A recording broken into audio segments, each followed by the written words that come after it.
পরিশ্রম ও আনন্দের সুর। অনেক দিন আগের কথা, এক বিশাল সবুজ বনের প্রান্তে বাস করত অমিত নামে এক পরিশ্রমী পিপীলিকা এবং নীলাদ্রি নামে এক আমুদে ফড়িং।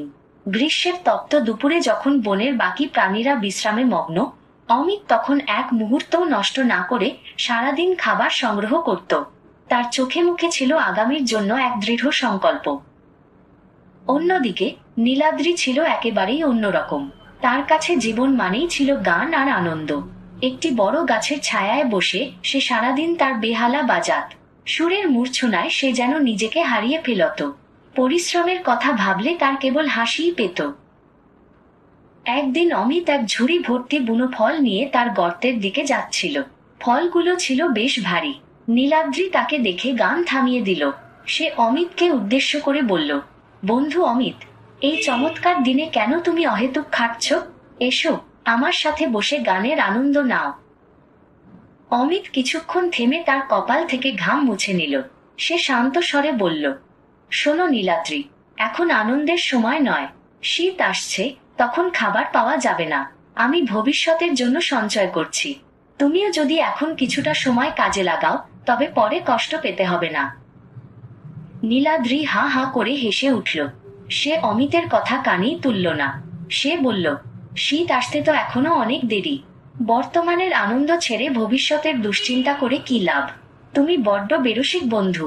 এই বলে সে আবার তার বেহালায় সুর তুলল। ধীরে ধীরে বনের দৃশ্যপট বদলাতে শুরু করল। সোনালি রোদের দিনগুলো শেষ হয়ে এল। আকাশ ধূসর হয়ে উঠল এবং কনকনে ঠান্ডা বাতাস বইতে শুরু করল। গাছের পাতাগুলো ঝরে গিয়ে বন একেবারে শূন্য হয়ে পড়ল।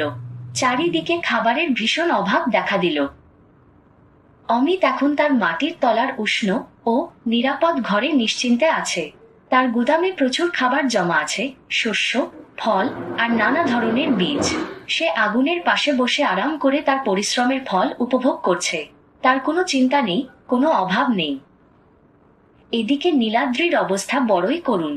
বরফ পড়তে শুরু করেছে এবং সে ক্ষুধায় ও ঠান্ডায় একেবারে নুয়ে পড়েছে।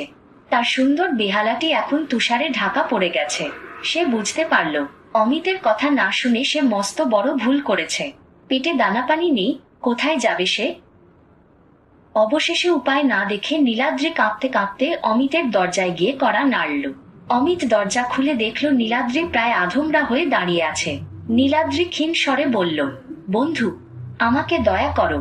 আমাকে একটু খাবার আর আশ্রয় দাও, নইলে আমি মরে যাব। অমিতের দয়া হলো।